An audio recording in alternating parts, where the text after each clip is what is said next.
Bismillahirrahmanirrahim. So, dear engineers, so second video clip of my engineering series lecture starts. So, I shall explain here the working principle of a current transformer. So, before the explanation of the working principle of a current transformer, I shall explain the working principle of a PT. So, I want to design a PT potential transformer. The potential transformer that is to be installed on 132 kV bus bar. The primary voltage E1 of this PT will be equal to 132 kV, while its secondary voltage on secondary winding, that is 110 volt. Hence E1 over E2 is equal to N1 over N2, as you know that voltage ratio and turn ratio are directly proportional in any transformer.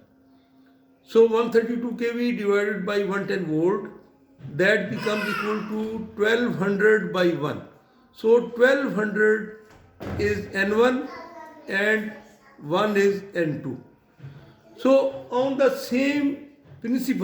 similar principle, if I want to design a current transformer and I want to convert 1000 ampere into 5 amperes, then as you know that I1 divided by I2 is equal to N2 over N1. So 1000 by 5 is equal to 200 by 1. So if I want to design CT on the same principle as the principle of PT, then as you know that 200 band kar do. And as you know that N2 is equal to 200 and N1 is 1. So N2 is equal to 200. It means that voltage on secondary side of CT will increase so much. So the problem is still unsolved, and hence we design a current transformer on such lines that, please consult the figure. Please consult this figure.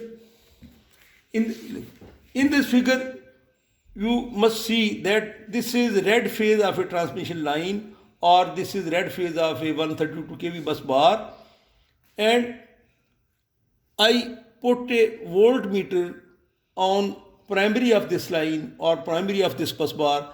That voltage on P1, P2 is, say, I put voltmeter, and this voltmeter can measure voltage from millivolt to kV, let.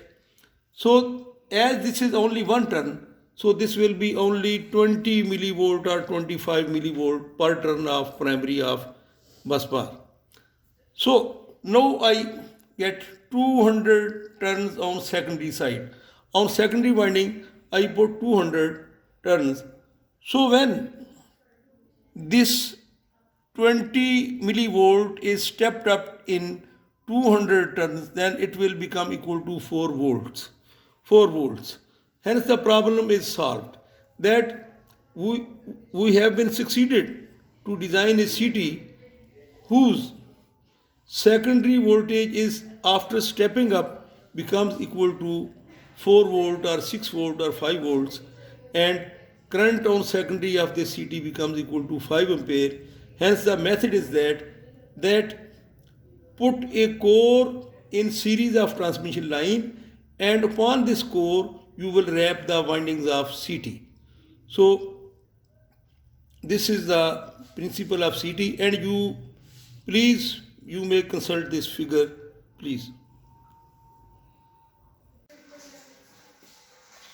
Hence we have been succeeded in designing a current transformer which has secondary ampere is equal to 5, and its voltage on its secondary side is maybe 4, 5, 6 or 6 volt. This voltage is actually stepped up voltage, but this stepped up voltage is very low, 6 volt or 7 volt.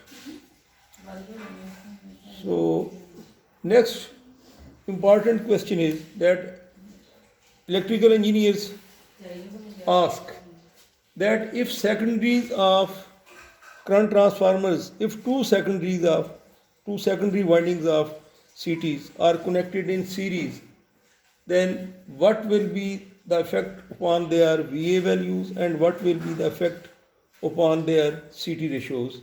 Similarly, if secondaries of two secondary windings of CT are connected in parallel, then what will be the effect upon their VA values and what will be the effect upon their CT ratios. So I take an example. Please see the figure. That two secondary windings each of 15 VA and 100 by 5 ampere CT ratio. So when these are connected in series, then S1, when these are connected in series, then S2 of the first is connected with S1 of the second, and S1 of the first is connected with S2 of the second. So, and install an ampere meter here.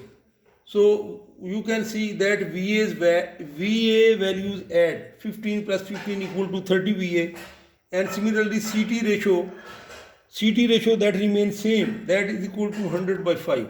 But if secondaries of CTs are connected in parallel, and in both cases the primary is same, so you can see that in this case S1 is connected with S1, S2 of this winding connected with S2 of this winding, and now connect ampere meter in this fashion, you can see. So in this case VAs add, that is 15 plus 15 equal to 30 VA, while the CT ratios, that becomes half. Half means that 100 by 5 multiplied by 1 by 2, that is equal to 100 by 10. 100 by 10, or you can say it 50 by 5 ampere. So this is the case.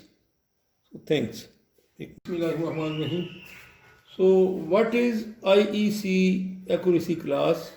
So IEC accuracy class means that this is International Electrotechnical Commission. So according to the International Electrotechnical Commission, the CT cores can be described as under. So as a CT has two types of cores. Number one is protection CT core and number two is the metering CT core. So the protection CT core, in accordance with the IEC class, can be described as 5P10 or 5P20. So if let it is 5P20, so protection core is say 5P20. So P, what do you mean by the P? Please show please. 5P20. So P means that this is protection core CT, and 20 is the accuracy limit factor. Please, you can see 5P20. So 20 is the accuracy limit factor and 5 is the tolerance in fault current, that this is equal to plus minus 5%. P means protection CT.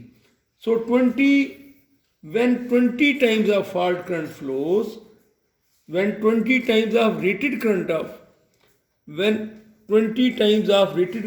flows, obviously it is fault current. Then in this condition, the error in this protection core CT will be up to or within plus minus 5%. So similarly, the second description of the CT core for metering core is, that is written as 0.5 SF5. So 0.5 SF5 means that SF5 means that saturation factor of the CT is 5 times of rated current of CT. If the rated current of a current transformer is 5 ampere, then SF5 means that 5 into 5. Saturation factor is 25 ampere then. And 0.5 means that this is the error which is within or up to plus minus 0.5% error when a CT is loaded from 100% to 120%. Hence, when a CT is loaded from 100% to 120%, then the error in this CT may be up to or within plus minus 0.5%. So there are different ways for the accuracy classes. Similarly, there is another accuracy class that is known as ANSI that will be described in next lecture. So thanks.